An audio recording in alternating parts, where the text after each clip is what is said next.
Every second, cameras capture the ordinary, but once in a while, a lens records something that refuses to be explained. One building, one guest, one question that would haunt investigators for years. How did she end up where no one was supposed to go?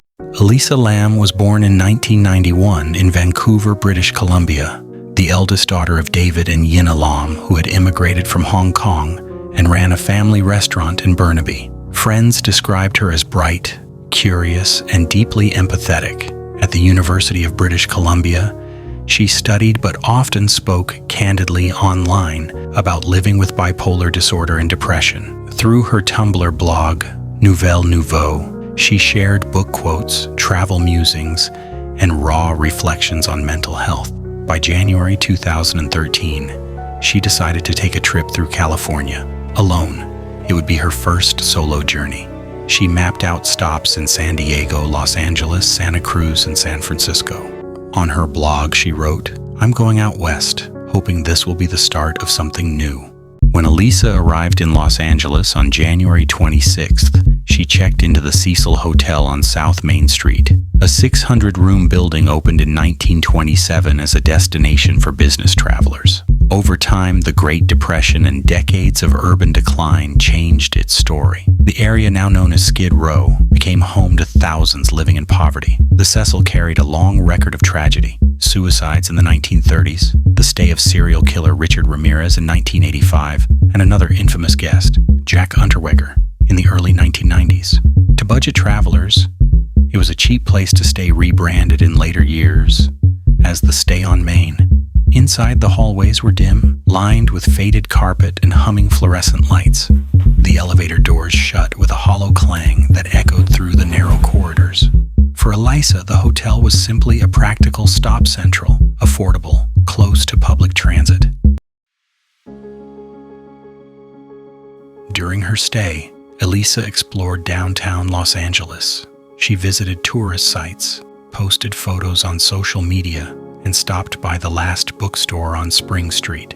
Employees later recalled her as lively and friendly. She purchased books and gifts to take home. She stayed in contact with her family every day, updating them on her itinerary. Online, her Tumblr entries remained hopeful, reflections on connection, art, and moving beyond fear. But sometime around January 31st, subtle changes appeared. Hotel staff noted unusual behavior. A few guests asked to be moved from her shared room, mentioning that Elisa seemed unsettled. It would be the last time anyone saw her calm. February 1st, 2013. Elisa was scheduled to check out and continue her trip north to Santa Cruz. When she didn't appear, hotel staff entered her room. Her belongings, wallet, laptop, clothes, were still there. Her bed looked untouched. When repeated calls to her cell phone went unanswered, the hotel alerted police. That evening, the Los Angeles Police Department opened a missing person investigation. Flyers with her photo and smiling in a red hoodie spread across downtown.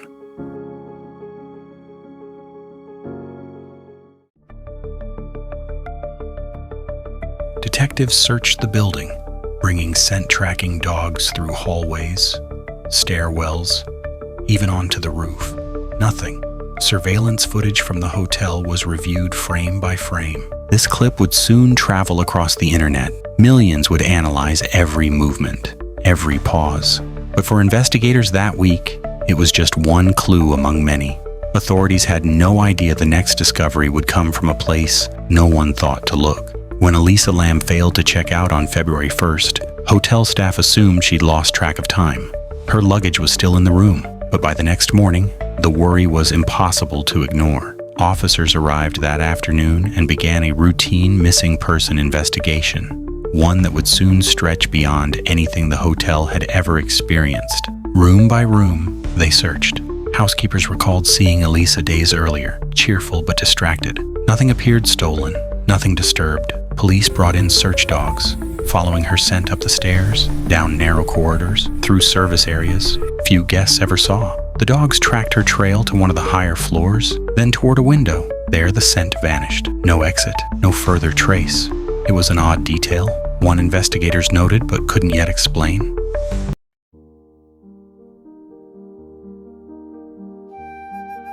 Days turned to a week. Missing person flyers covered lampposts from Skid Row to Pershing Square. Officers checked bus terminals, hospitals, shelters.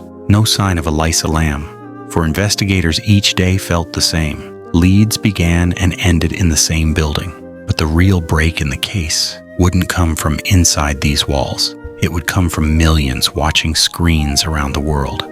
12 days after Elisa Lam vanished, the LAPD released surveillance footage from the hotel, hoping the public might recognize her. 4 minutes long, no sound, just one camera angle from an elevator deep inside the Cecil Hotel. She steps in, wearing a red hoodie, black shorts, and sandals, her hair loose. She presses several buttons one after another. The doors remain open. She leans forward, peers down the hallway, then retreats into the corner, as if waiting for something. Seconds pass. She steps out, looks left, then right.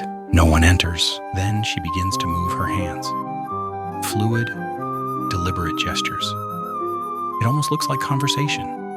But with whom? Viewers studied every frame.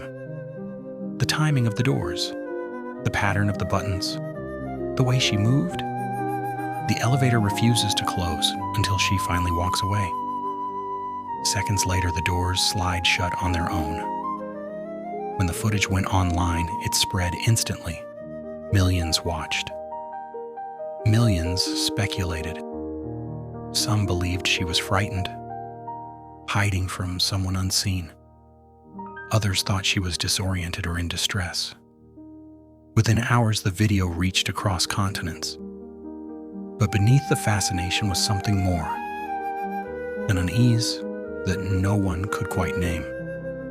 Some believed she wasn't alone, even if the camera showed otherwise. Theories spread faster than facts. One theory claimed she was being followed. Another suggested a medical episode, a manic state caused by untreated bipolar disorder. Others insisted something or someone unseen was controlling events. Investigators reviewed the source file. The footage was authentic, but the timestamp was skipped several seconds. Experts said the cut likely came from routine compression when the file was exported. But online, the missing seconds became fuel for speculation. Still, the public wasn't convinced. The internet had turned the case into a global puzzle, one anyone could try to solve. People tracked her travel route, her last social media activity, even compared her gestures to cultural superstitions and urban myths. But while the world watched the elevator inside the Cecil, something else was happening, something far more immediate. Guests began to complain. Some noticed the tap water had a strange color. Others said the pressure was nearly gone. Maintenance staff logged multiple calls that morning. It was the same issue each time: low pressure, dark water. To trace the problem, a maintenance worker followed the pipes up toward the roof, where the hotel's 4 water tanks sat behind locked doors and high walls. He carried a flashlight, climbed the ladder, peered inside one of the tanks. What he found inside would end the search, but start a new wave of questions. Just before noon, police confirmed a discovery. Inside one of the rooftop water tanks was the body of Elisa Lam. The tanks were large, each 8 feet tall, 4 feet wide, supported by metal beams. Access required a ladder and a heavy hatch. Her belongings were found nearby, clothing consistent with what she wore in the video. Firefighters drained the tank and removed the remains. The hotel was shut down for testing. Its guests relocated.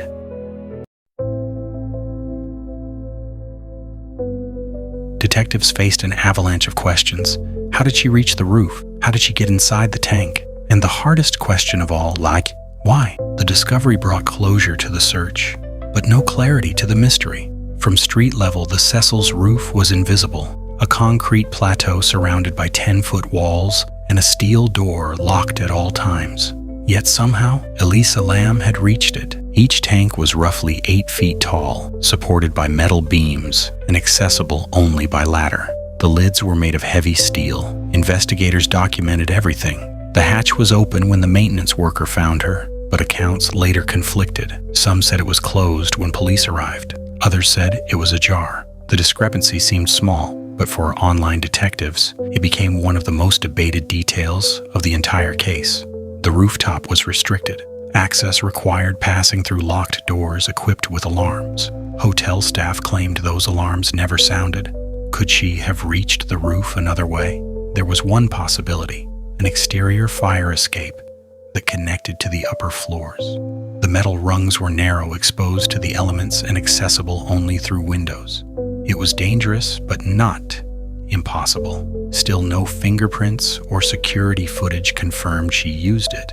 The hotel's aging surveillance system left blind spots, and none of the rooftop cameras captured her arrival. Investigators searched for physical evidence, prints, fibers, signs of struggle. Nothing substantial was found. The autopsy was pending. With few answers, the LAPD held to its preliminary finding. There were no signs of foul play, but for the public, each official statement only deepened the uncertainty. Online, theories multiplied again. How could she open the tank lid? Why didn't alarms trigger? Could someone have helped her? Every inconsistency became proof of something larger, at least to those desperate to make sense of it. But the facts remained the same. Elisa Lam entered the Cecil Hotel and never left through the doors. The discovery shook downtown Los Angeles and sent the Cecil Hotel into chaos.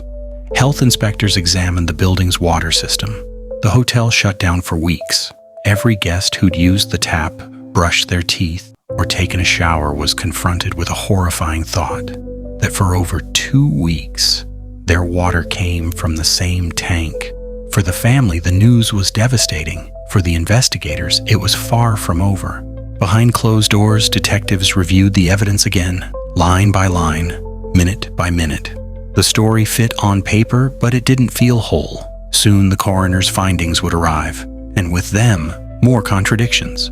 The official autopsy report was still weeks away, but investigators already faced a new set of questions, all centered on the water tank itself. The lid weighed over 20 pounds, heavy but movable. Once closed, it couldn't easily be sealed from inside. So the question wasn't just how she entered.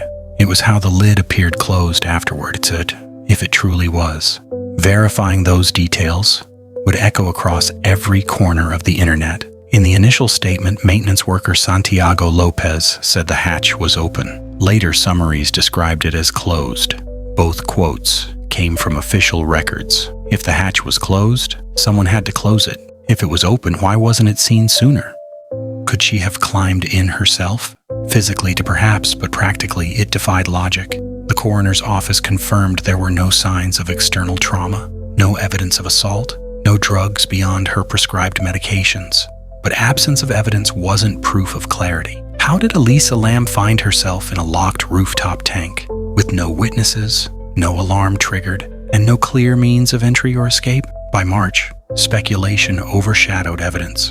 Each new report contradicted the last. Online investigators examined wind speeds, magnetic interference, water displacement, even supernatural explanations.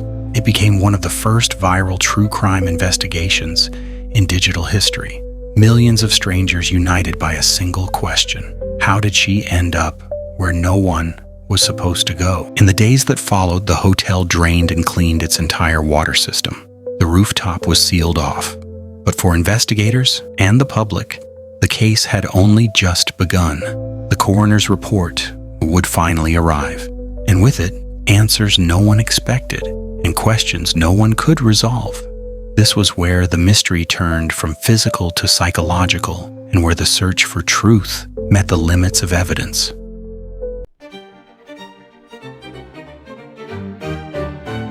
After 4 months of speculation, the Los Angeles County Coroner's Office released its official findings. Elisa Lam's cause of death was ruled as accidental drowning. No signs of physical trauma, no evidence of sexual assault, no illicit drugs detected in her system. The toxicology screen confirmed traces of her prescribed medications: Wellbutrin, lamotrigine, quetiapine, and venlafaxine. But the levels raised new questions. 3 of her prescriptions were present in lower than therapeutic amounts. One medication, lamotrigine, appeared absent. To some experts, that suggested she may not have been taking her medications consistently. For others, it hinted at something more complex: the fragile balance of mental health under stress. Her lungs showed signs of water inhalation, consistent with drowning. Blood tests revealed no alcohol, no physical restraint, no internal injuries. Yet buried in the technical language were small inconsistencies, and in those gaps, the public found new mysteries. The coroner's notes mentioned no visible trauma, but early police briefings had referenced bruising on the body. Was it a clerical error or something more? As the coroner's findings circulated online, every phrase, every missing line was dissected. Accident, some said, was too convenient a word. Each inconsistency became its own investigation. If she suffered a mental health episode, how did it lead her through multiple locked barriers and up a fire escape unnoticed? If someone else was involved, how did they leave no trace? No prints, no witnesses, no alarm? The report closed the case, but in doing so, it opened a chasm between official conclusion and public belief. To law enforcement, the evidence pointed toward a tragic accident. To online investigators, it felt like the puzzle had been sealed before all its pieces were found. As the case faded from the headlines, the debate only grew louder. The bruising, the missing medication, the untriggered alarm. Each answer generated another question. Even here, in the final report, something didn't add up. Before the theories, before the headlines, there was Elisa Lam, 21 years old, a student from Vancouver with a restless curiosity and a habit of writing about life as if it were a story still being edited. She loved books, photography, travel, and in January 2013, she set out alone to see California. It was her first solo trip. Her posts painted a familiar portrait of young adulthood, part excitement, part uncertainty. She wrote about missing home, about the people she met along the way, about the fragile joy of finding herself in strange places. Friends described her as intelligent, empathetic, and openly honest about her mental health struggles. She lived with bipolar disorder, something she never hid, hoping her candor might help others feel less alone. Her family remains private, but their statements speak of love, grief, and bewilderment. They remember Elisa as gentle and bright, with dreams of writing and helping others. To them, she was never a mystery. She was a daughter whose story was cut short far from home. Her death reignited conversations about mental health and travel safety. Experts reminded viewers that bipolar disorder can affect judgment, perception, and impulse, especially without consistent medication. Years later, Elisa's story became a touchstone for the digital age, a case dissected in countless videos, posts, and documentaries. Her final moments analyzed frame by people who never met her. But for many viewers, that examination sparked introspection, not about the hotel, but about how we consume tragedy. Where does curiosity end and compassion begin? In the wake of the case, the Cecil rebranded as Stay on Main, installing security upgrades and limited access to restricted areas, but its reputation never fully recovered. In the end, what lingers isn't the footage, the theories, or the forensics. It's the idea of a young woman who searched for adventure and connection, and whose story still echoes around the world. Time moved on. The city changed. But the questions around Elisa Lam never fully faded.